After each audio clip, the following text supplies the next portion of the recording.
Hari Govinda Hari Govinda Hari Govinda Govinda Hari Govinda Hari Govinda Hari Govinda. Om Namo Narayana Om Namo Narayana Om Namo Narayana Om Namo Narayana. Om Namo Narayana Om Namo Narayana Om Namo Narayana Om Namo Narayana. Om Namo Narayana Om Namo Narayana. Om Namo Narayana Om Namo Narayana. Om Namo Narayana Om Namo Narayana. Shri Krishna चंद्र भगवान की जय सद्गुरुनाथ महाराज की जय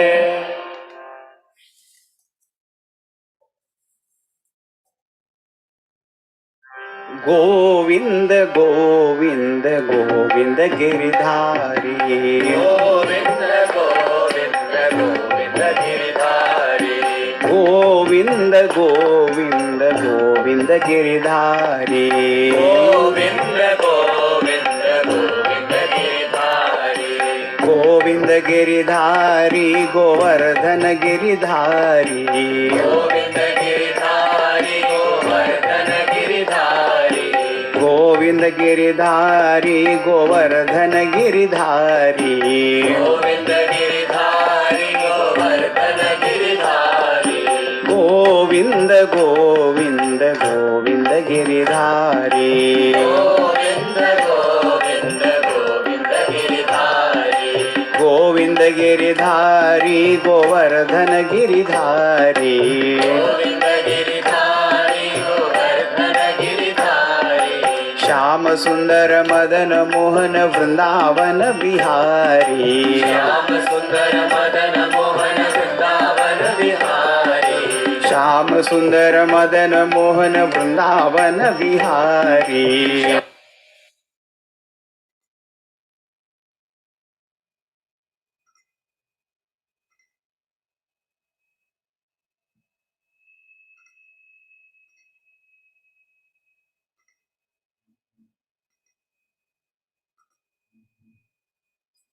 Hari Om everyone.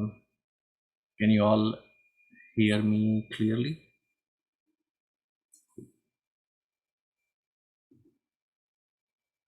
So today we will be starting a new chapter, and the chapter is called Three Worlds.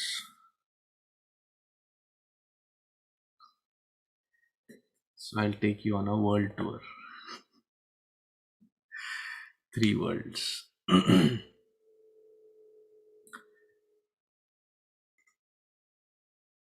This is going to be a little heavy topic, so we will be switching gears. So give your undivided attention. So before we begin, let us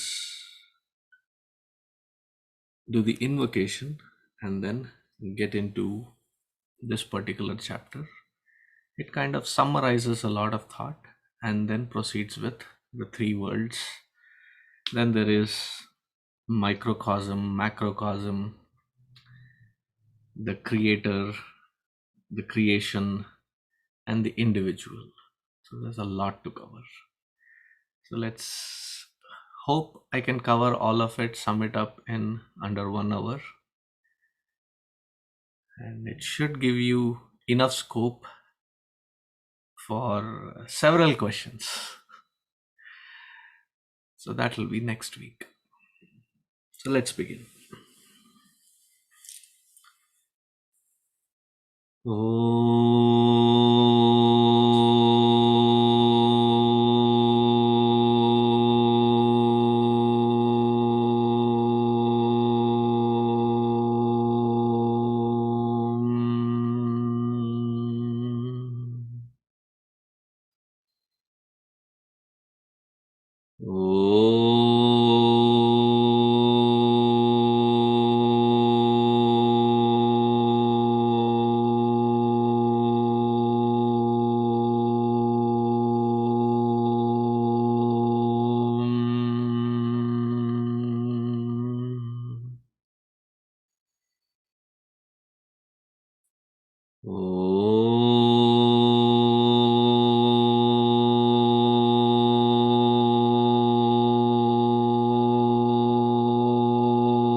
सहनाववतु सहनौ भुनक्तु सह वीर्यङ्करवावहै तेजस्विनावधीतमस्तु मा विद्विषावहै।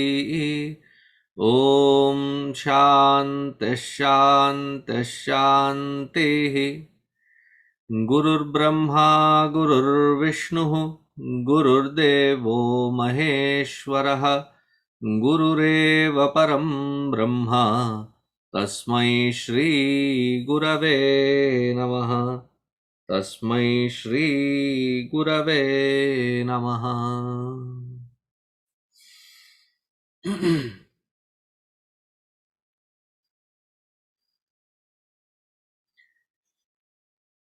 In understanding Vedanta, the bottom line that we are trying to get to is to understand that there is one indivisible truth, and that indivisible truth is my true nature. And this one indivisible truth, which is my nature, is the substratum on which I experience this multitude called creation. Now, in order to understand this, in order to appreciate it first, our equipment, the internal equipment, our intellect, our mind, it should be raised. It should be raised to that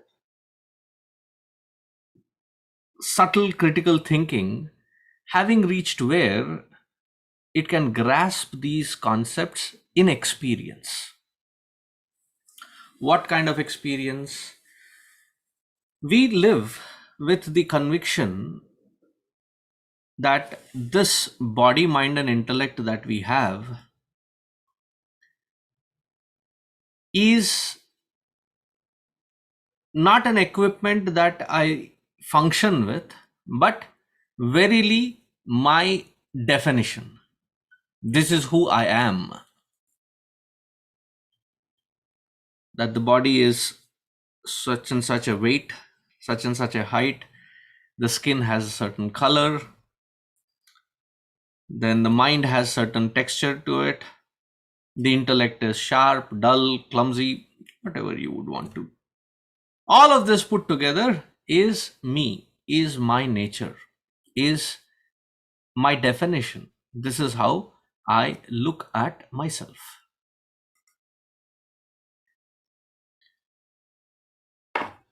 Unless and until the individual understands and can very clearly see logically that this three equipment system is only a tool, only a upakarana, only a vehicle, a means to do a lot of things, but it cannot be my true nature. Now, in order to make this with clarity understood, there are several ways to go about, several ways to look into it. One of the methods we just saw in the earlier chapter, the 5 sheaths.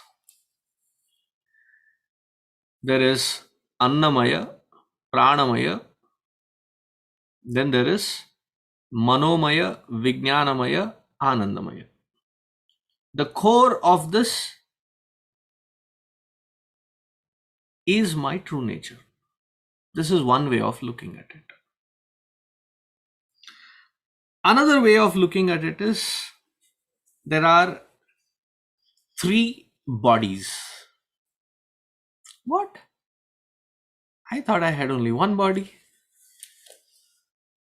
There is the gross body, or in an American pronunciation, gross body. Same difference. It's talking about the same thing. So the gross body, then there is the subtle body, and there is the causal body. There is gross, subtle, and causal body. Now the gross body is, if to be seen in context with the earlier chapter, the first two of the sheath, the Annamaya and Pranamaya put together forms this gross body. So there are 5 organs of action, 5 organs of perception, and their faculty, which is in the Pranamaya kosha, the air sheath. Both of these put together is called the gross body. All of us have this. All of us have the faculties, and it is only in the human where all of these faculties function in a given optimal level. Or let me restate it. It is only in the human level wherein all of this can function in an optimal level. It can. Whether we already do it or not is a choice. Na baba, it has too much of effort. Food comes, I eat, sleep. Nobody disturb me, nobody tell me, nobody correct me, Yathechasi tatha kuru. You can be in your own sweet disposition, and that is your choice. But there will be no growth. There will be no preparedness. So we are predisposed with this body. And it is the gateway through which I experience the world of experience. Through the organs of perception, I perceive the world. And it is through the organs of action that I interact with this world. Both the perception and the interaction, it doesn't function, say supposing I am asleep. There is no functionality. Or, when we go to visit a funeral, and in that funeral, the loved one is lying down, suddenly does not say that, all of you are like just, can you just give some, hawa to aane do? No. I mean, if the body gets up and asks for that kind of a, then you would be running hither and thither. Like, you will be shocked.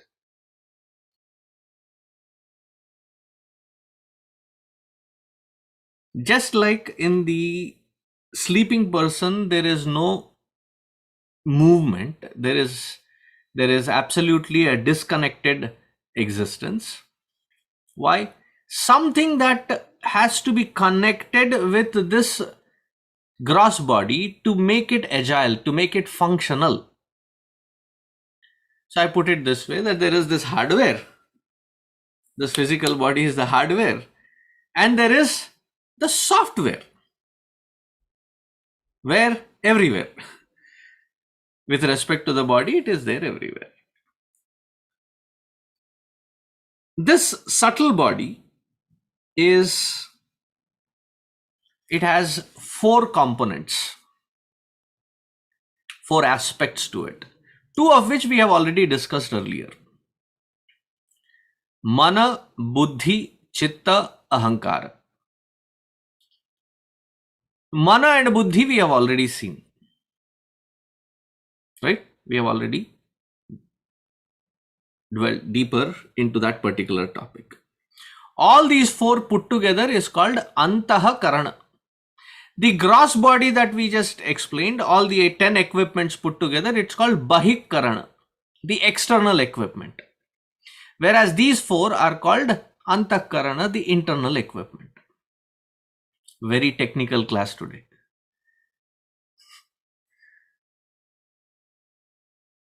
So all the words are very technical words. So get used to it. There is no other way to it. I don't want to translate them into some other language which may or may not carry the entire meaning of it. Mana, very loosely translated, mind. buddhi, intellect. Then chitta is the memory. There is another layer of it which we will see. And then ahankara. Now, what is this ahankara? Now, if I close my eyes and imagine I, how would I define it?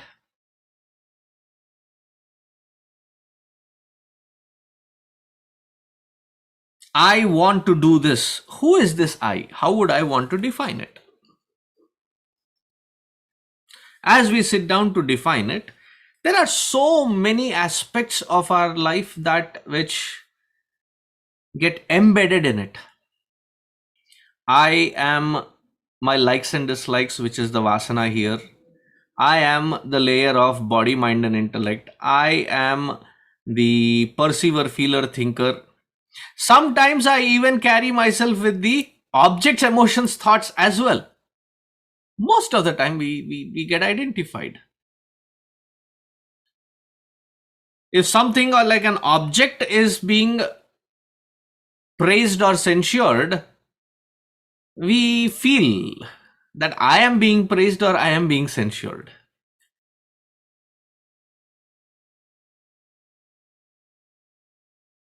So I was a witness to what I'm going to explain. So I was standing there and this Amma enters in. In Chinmay Mission, we have this habit of calling everybody in any age group as Amma only. So this Amma walks in and this volunteer, he appreciates, "Arey wah, kya sari hai? It's an amazing sari that you're wearing." And this Amma, very with beaming smile, ear to ear, comes to me, does namaskar, and says, "How is it, Swamiji?"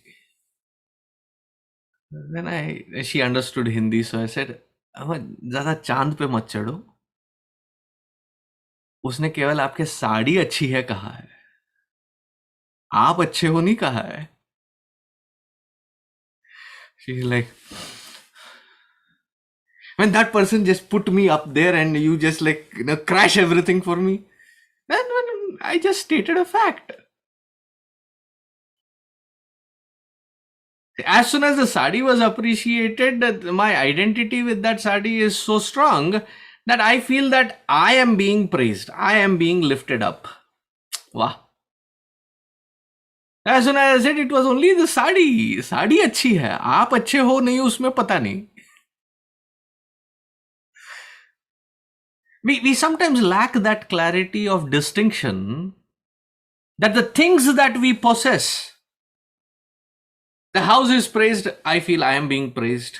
The sari is being praised, I feel I am being. The car is, I feel I am. So the identity extends beyond into the world of objects, emotions, and thoughts. That also gets included. So what is this I? Now, I don't want to refer to that song, but it is, I'm asking you to define your own akara, shape, the aham and its akara. Then you can sing the shape of me. No, please don't sing.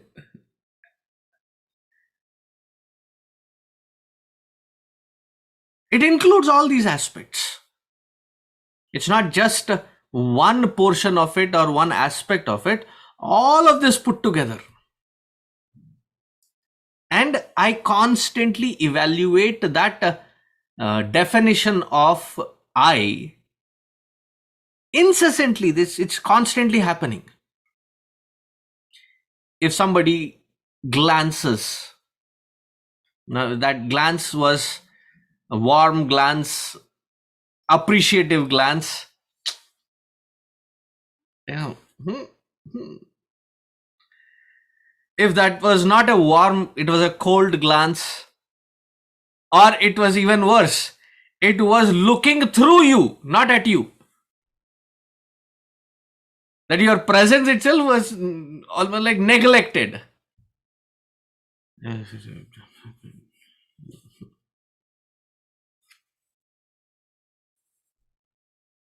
Constantly there is a feed, and that feed is defining. How am I? How do I present? How is it accepted? And how is it reciprocated? All of this goes into this definition of I. And that akara of this I is called ahankara. All the analog input that I can gather to make a digital image of myself is called the ahankara. Very iffy character, this fellow.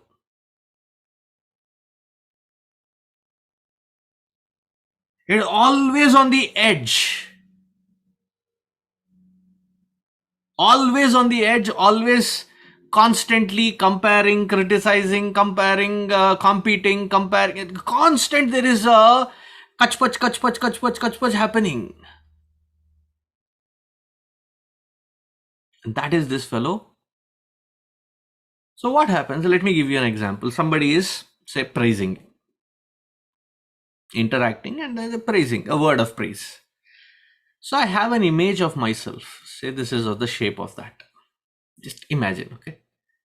It is that ball and it is that shape. Whatever the praise, it matches, I'm okay with it. Of course, I know I'm good. Okay, it matches. It is more than the praise that has come, the input that has come. It is a size bigger, it is greater, grander, amazing. I did not expect it bigger than what image I hold of myself.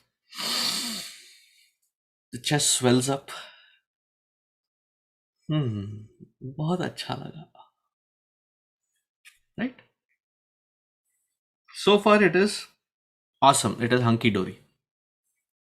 Most of the time what happens, I carry an image of myself which may or may not be right. But the world around us puts us in our place. And they evaluate without any qualms.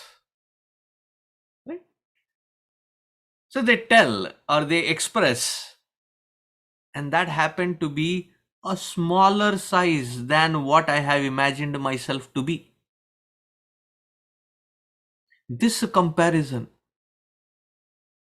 आपको भी लगता है मुझे कि मैं इतना छोटा, I am constantly, that comparison now keeps bothering.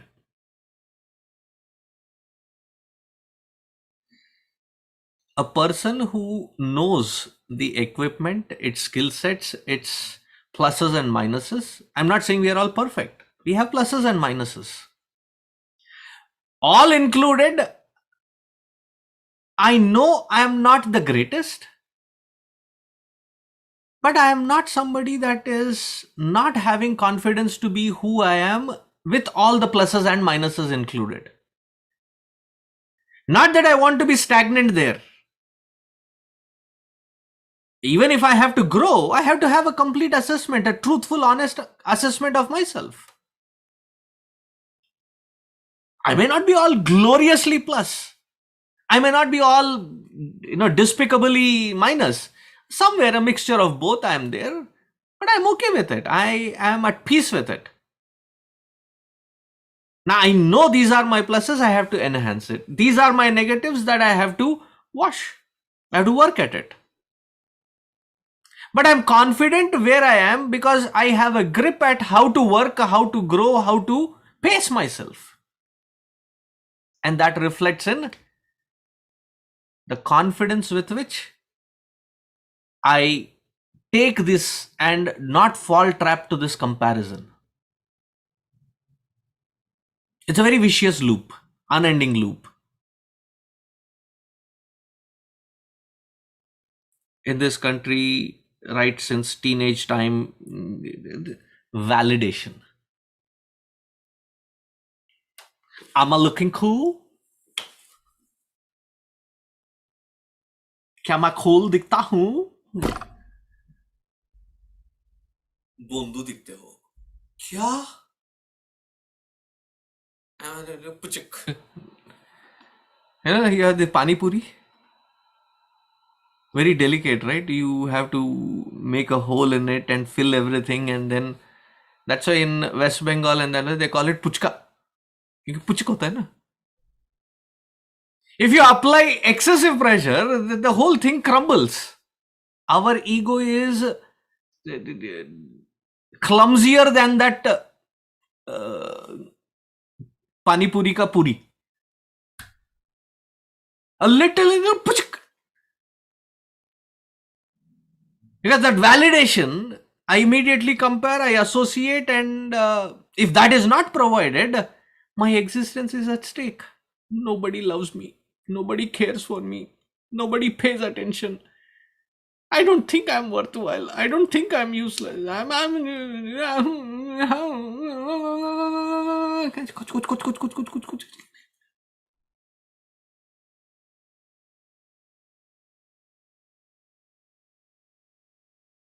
Where do we waste our mental energies? It is in these layers.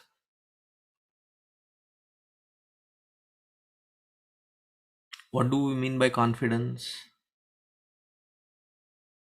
I am aware of both pluses and minuses, and I also know how to enhance my pluses, and I am also working at my own negatives at my own pace. I will be doing it.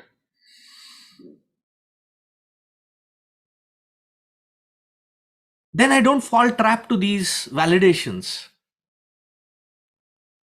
When I am not confident about these aspects, I have not done enough evaluation. I just want to match up with the environment and feel the coolness. And who is doing all of this? That fellow is called Ahankara.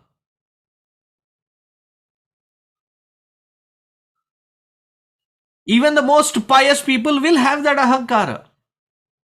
Have you seen these people who have newly become vegetarian or aiming to become a complete vegetarian? I am not like rest of them, Swamiji. I have given up eating meat on Thursdays and Saturdays.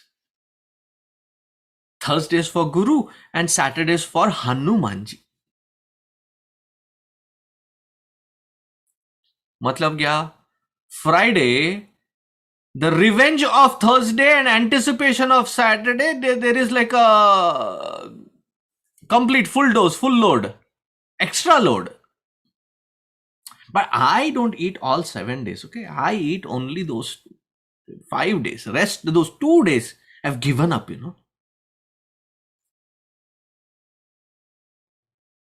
I am not like the rest. I go to satsang. I go to temple.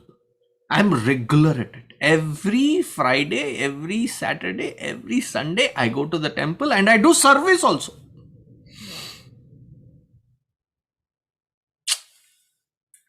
Now, even in that sattva, there is ego. So I was in at a Pankti Bhojan. Pankti Bhojan is everybody sits in a line and you are served. Traditionally, that is how Bhojan has to be fed. Not the buffet system. You have to sit and... So there were 2 sadhaks sitting right onto my one side.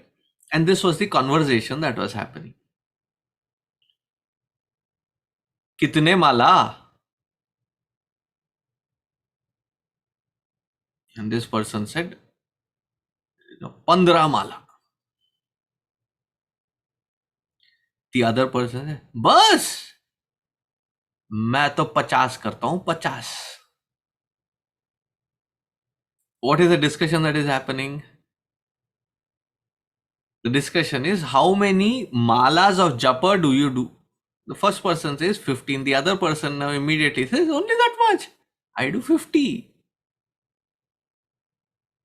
Even in doing sadhana, people start comparing.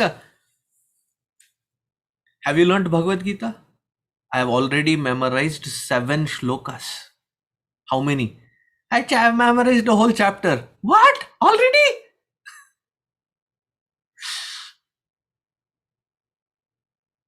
It's supposed to be sattvic, it is supposed to be sadhana, but even in that sadhana, who is big, who is small?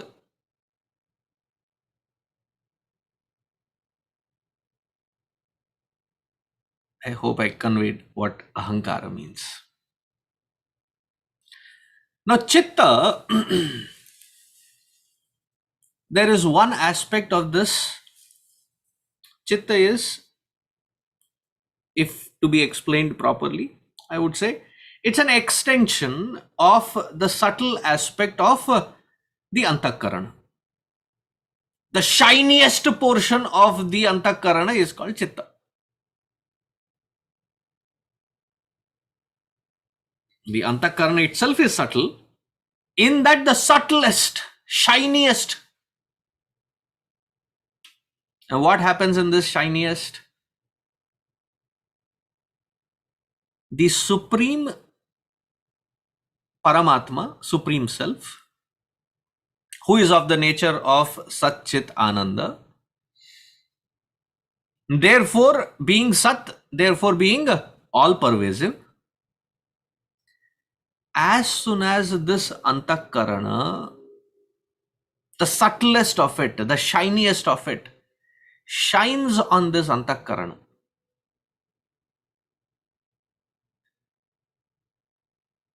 without any effort being put by that conscious principle, there is a reflection.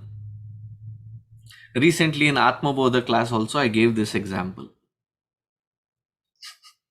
Right at this position, on my head, do you see a reflection right there somewhere? दिखता है ना एकदम shining spot. Why is it shining? Sahajatvena. It is but natural that it will shine. Why? Deforested. It will shine. Now similarly, say a glass surface or a nicely polished wood also would shine. And if that nicely polished surface is like a mirror, it would shine even more clearly.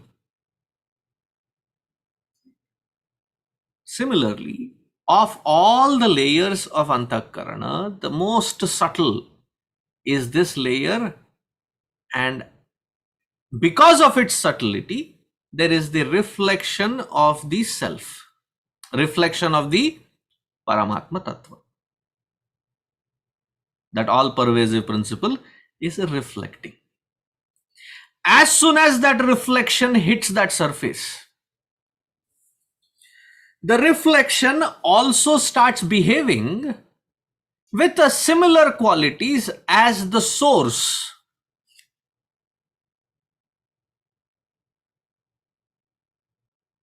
I have cooked on several kinds of fires.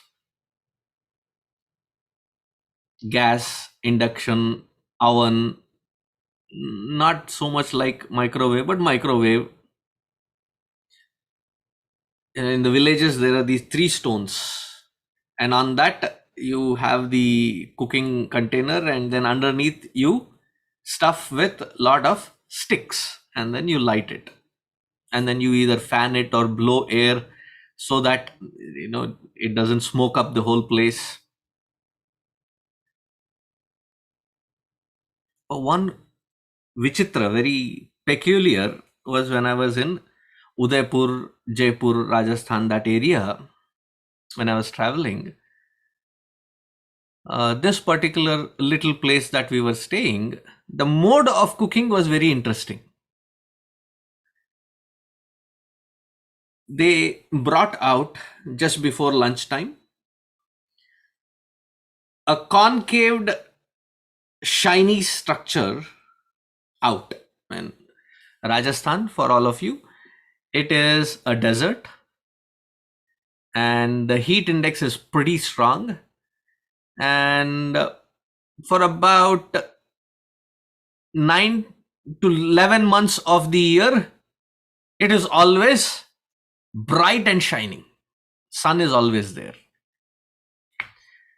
So the mode was that in this concave mirrored structure, it would be placed at an angle towards the sun, and they bring in these containers which have been coated black on the external.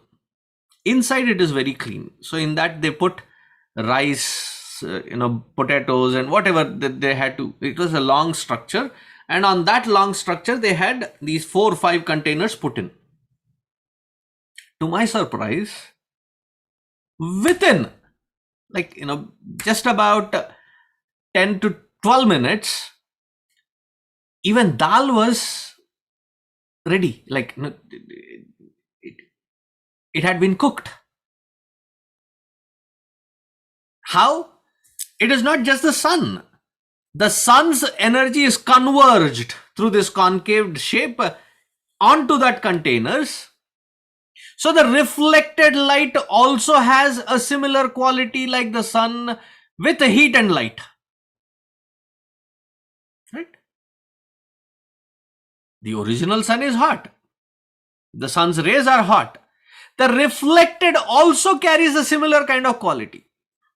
So if you get this example, similar one is this shiny surface, the reflection of that Paramatma shines. The conscious principle shines on this surface.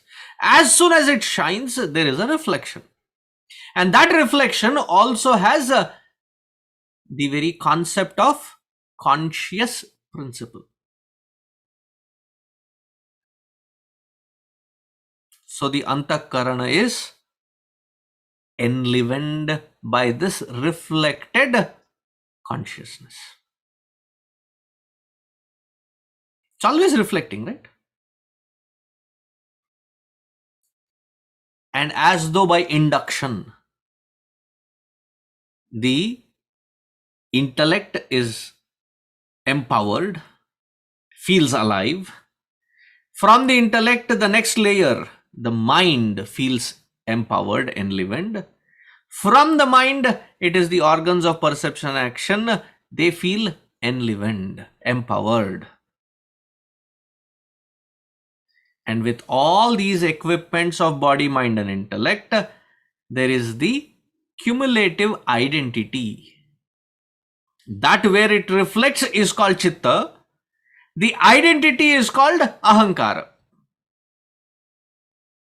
for which we keep evaluating as I defined earlier. Is so much of the concept clear?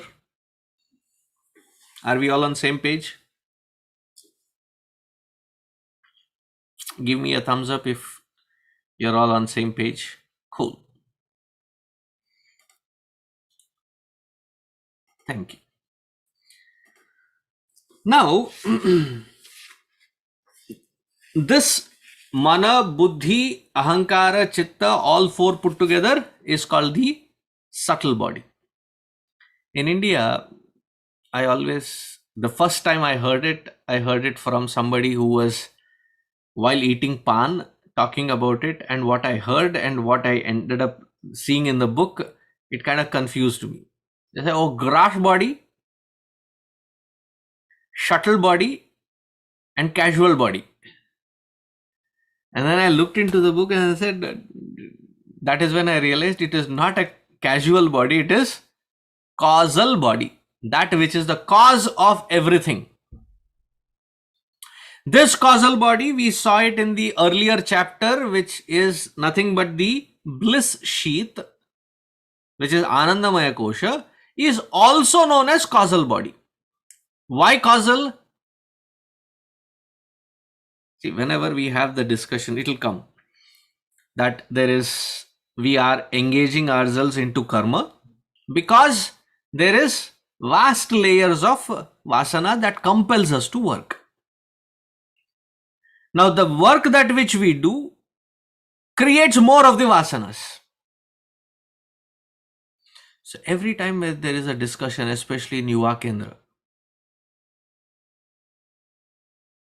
for this life, all these vasanas were gathered in the earlier life. That karma created this vasana.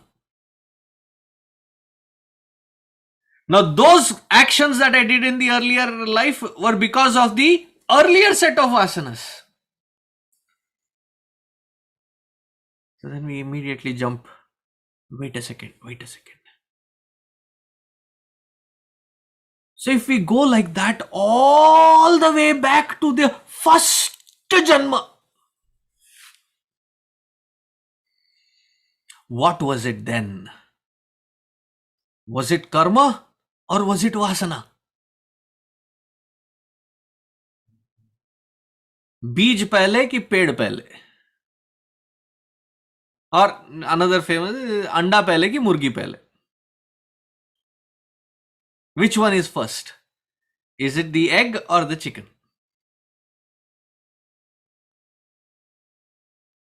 So the answer is, pay attention now. It is neither karma nor vasana. They are feedback loops to each other, but both of them are branching out from the same cause, and that which is the cause, that seat, is called the causal body. Therefore, this causal body is also known as avidya or ignorance. Now, this word has to be used very, very technically.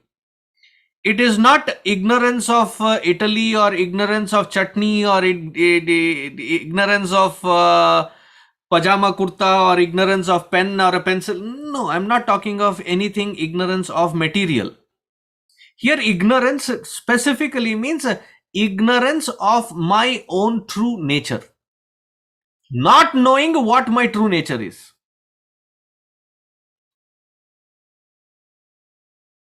Now that ignorance is called avidya.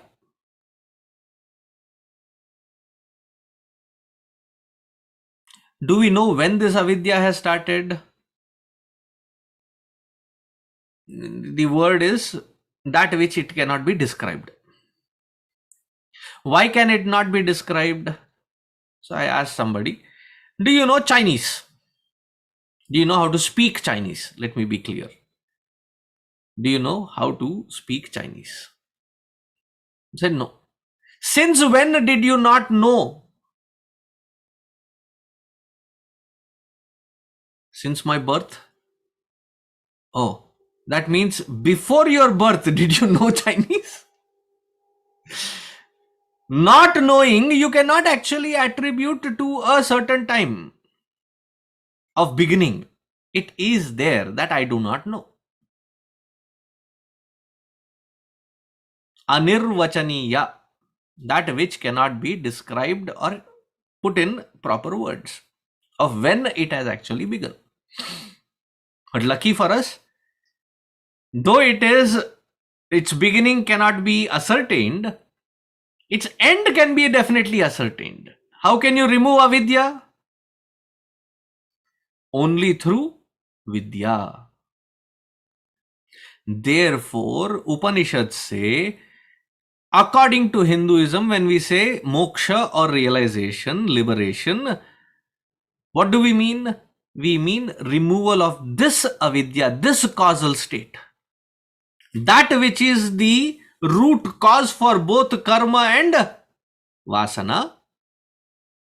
Because of this avidya, there is kama. Kama takes us to karma. Karma brings in vasana. Vasana becomes kama. Again, so this cycle can be broken when this root cause of avidya itself is removed.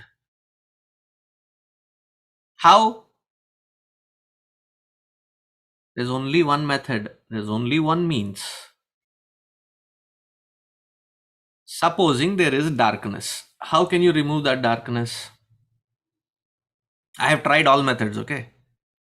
So go try different methods. I said, I don't believe in this age old traditional way of looking at it. I have to turn light on and then suddenly darkness goes away. Let me try new methods. I bought the most powerful bleach. I sprayed it in that darkness. नहीं गया. Darkness did not vanish.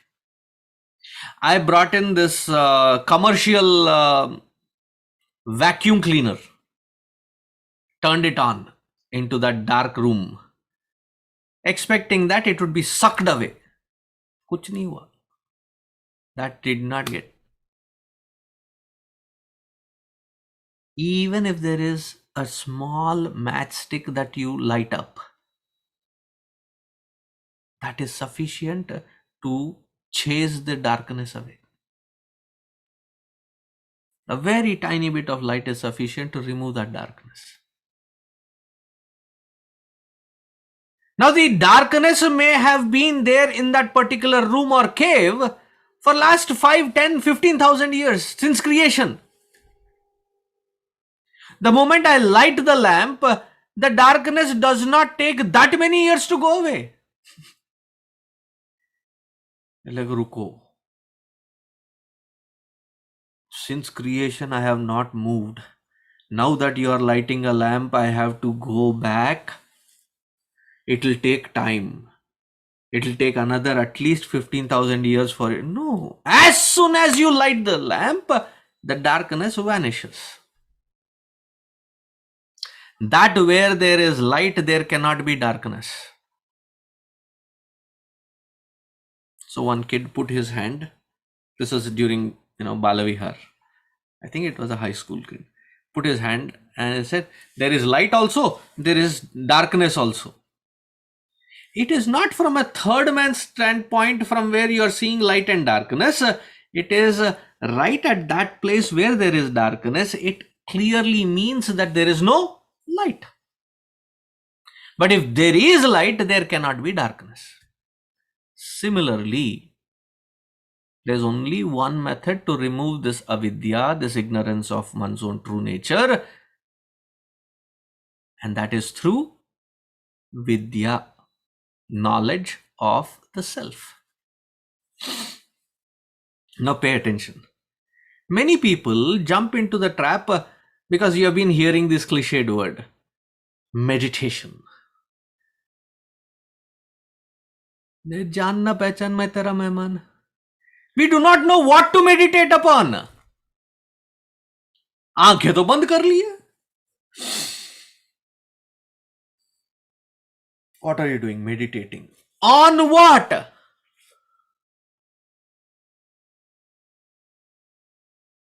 There is no point on what, Swamiji. Anyway, you have to transcend the mind, so I am trying to become the no mind. And I said, these sound bites, the WhatsApp University sound bites. And if you want to reach a state of no mind, you don't need to do any sadhana. You just, let me take my words back. You have to do little sadhana. You eat nicely, sumptuously, then sleep. You reach to a point where it is called no mind state. You can snore away to glory.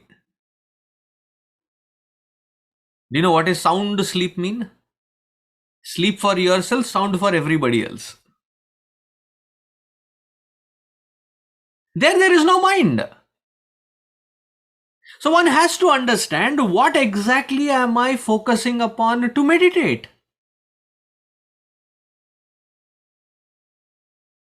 No, Swamiji, I have been told, I have to breathe this breathing exercise. Breathing exercise is called pranayama. I have been asked to focus on this lamp. That is called trataka. None of these methods that which we today claim to be as meditative, they are not meditation. Meditation is that where, I'm talking Vedantically, that where I know what is the nature of the self and I am meditating on the nature of my own true nature.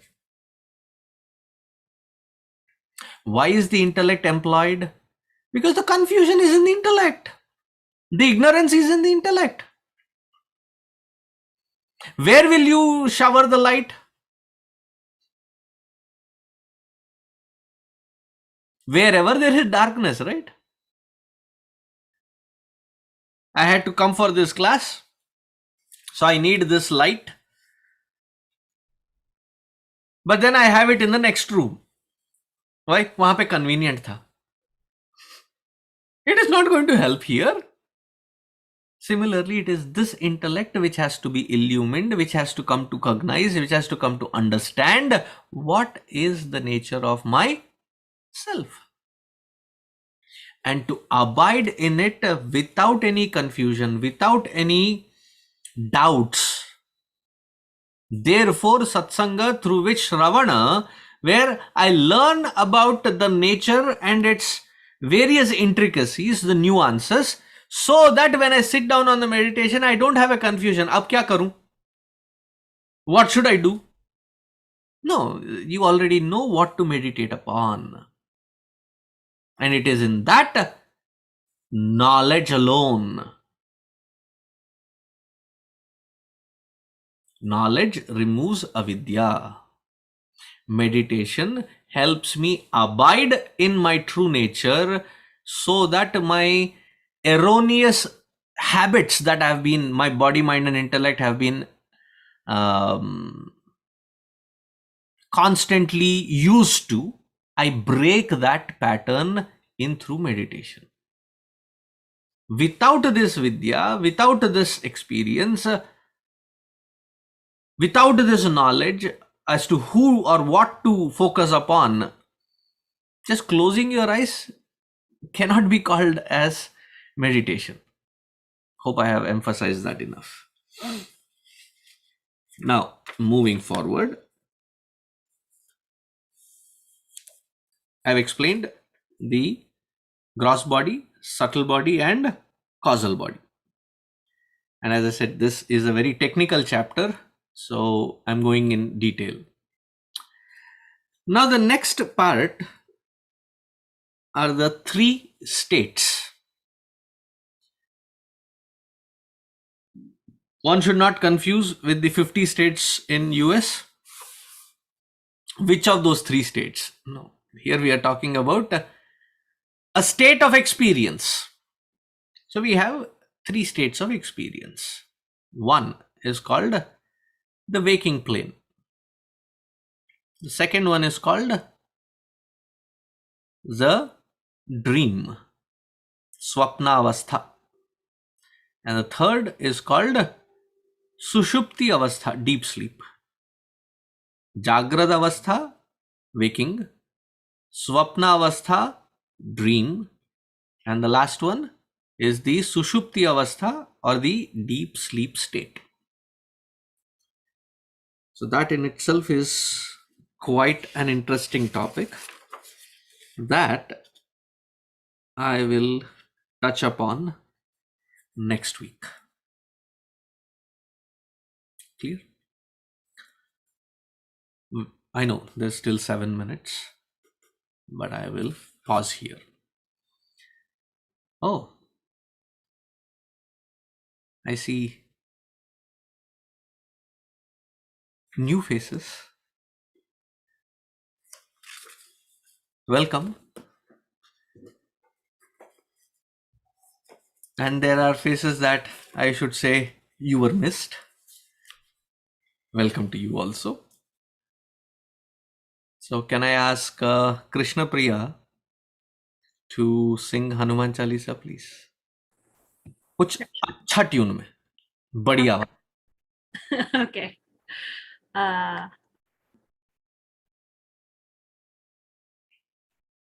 Shri गुरु चरण सरोज रज निज मन मुकुर सुधारी वरणो रघुवर विमल जस जो दायक फल चारी बुद्धिहीन तनु जानिके सुमिरो पवन कुमार बल बुद्धि विद्या देहु मोहि हरहु कलेश विकार जय हनुमान ज्ञान गुण सागर जय कपीश तिहु लोक उजागर रामदूत तुलित बल धामा अंजनी पुत्र पवन सुत नामा महावीर विक्रम बजरंगी कुमति निवार सुमति के संगी कंचन वरण विराज सुवेशा कानन कुंडल कुंचित केशा हाथ वज्र और ध्वजा विराजे कांधे मूंज जनेऊ साजे शंकर सुवन केसरी नंदन तेज प्रताप महाजगवंदन विद्यावान गुणी अति चातुर राम काज करिबे को आतुर प्रभु चरित्र सुनिबे को रसिया राम लखन सीता मन बसिया सूक्ष्म रूप धरि सियहि दिखावा विकट रूप धरि लंक जरावा भीम रूप धरि असुर संहारे रामचंद्र के काज सवारे लाय संजीवन लखन जियाए श्री रघुवीर हर्षि उर लाए रघुपति कीन्ही बहुत बड़ाई तुम मम प्रिय भरतहि सम भाई सहस बदन तुम्हरो यश गावै अस कहि श्रीपति कंठ लगावै सनकादिक ब्रह्मादि मुनीषा नारद शारद सहित अहिषा यम कुबेर दिक्पाल जहाते कवि कोविद कहि सके कहाते तुम उपकार सुग्रीवहि कीन्हा राम मिलाय राजपद दीन्हा तुम्हरो मंत्र विभीषण माना लंकेश्वर भय सब जग जाना युग सहस्र योजन पर भानु लील्योताहि मधुर फल जानु प्रभु मुद्रिका मेलि मुख माहि जलधि लांघि गय अचर जनाहि दुर्गम काज जगत के जेते सुगम अनुग्रह तुम्हरे तेते राम दुआरे तुम रखवारे होतन आज्ञा बिनु पैसारे सब सुख लहै तुम्हारी शरणा तुम रक्षक काहू को डरना आपन तेज सम्हारो आपै तीनों लोक हांकते कांपै भूत पिशाच निकट नहीं आवे महावीर जब नाम सुनावे नासे रोग हरे सब पीरा जपत निरंतर हनुमत बीरा संकट से हनुमान छुड़ावे मन क्रम वचन ध्यान जो नावे सब पर राम तपस्वी राजा तिनके काज सकल तुम साजा और मनोरथ जो कोई लावे, सोई अमित जीवन फल पावे। चारों युग परताप तुम्हारा, है प्रसिद्ध जगत उजियारा। साधु संत के तुम रखवारे, असुर निकंदन राम दुलारे। अष्ट सिद्धि नवनिधि के दाता, असवर दीन जानकी माता। राम रसायन तुम्हारे पासा, सदा रहो रघुपति के दासा। तुम्हारे भजन राम को पावे, जन्म जन्म के दुख बिसरावे। अंत काल रघुवर पुर जाई, जहाँ जन्म हरि भक्त कहाई। और देवता चित्तन धरई, हनुमत से सर्व सुख करई। संकट कटे मिटे सब पीरा, जो सुमिरे हनुमत बलबीरा। जय जय जय हनुमान गोसाई, कृपा करहु गुरुदेव की नाई। जो शत बार पाठ कर कोई, छूटहि बंधि महासुख होई। जो यह पढ़े हनुमान चालीसा, होय सिद्धि साखी गौरीसा।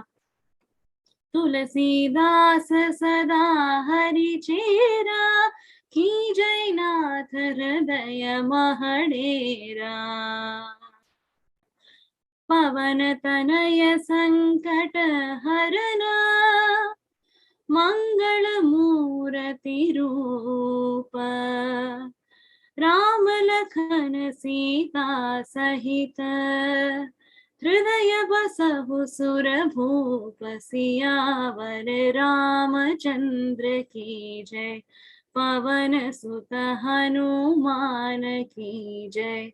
उमापति महादेव की जय, बोलो भाई सब संतन की जय।